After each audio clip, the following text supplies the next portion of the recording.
Hello, and welcome to part 3 on how to finish solving the 2x2 Rubik's Cube if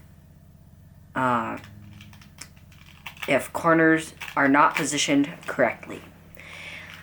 I am sorry, but the camera seemed to have a problem. I believe it got overheated in the last video and abruptly shut off without telling me anything.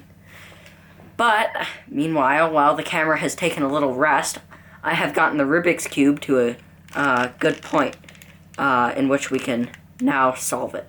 Okay, so let's hope the sequence works this time. I have solved the white side and the bottom layer.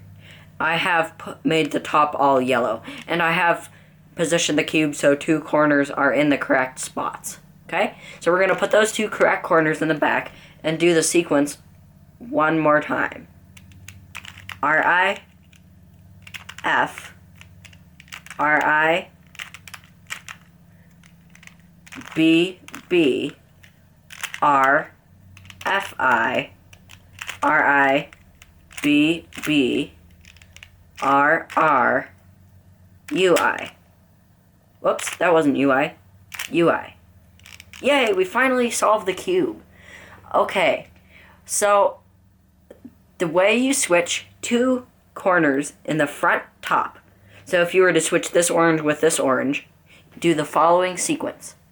R-I, F, R-I, B, B, R, F-I, R-I, B, B, R-R, U-I. Again, that's R-I, F, R-I, B, B, R-F-I, R-I, B, B, R-R, U-I. Okay? So, using that sequence,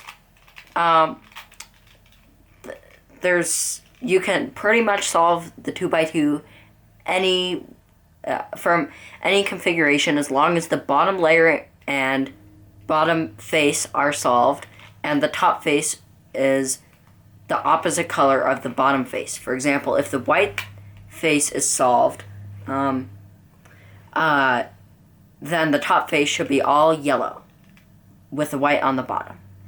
Now, if there are two diagonal corners in the correct spots, do the sequence once. Then rotate the top face until two corners are in the right spots and do the sequence one more time with the two correct corners in the back. The cube should solve. Okay, so thank you for watching and see you in future 2x2 Rubik's Cube videos. Goodbye.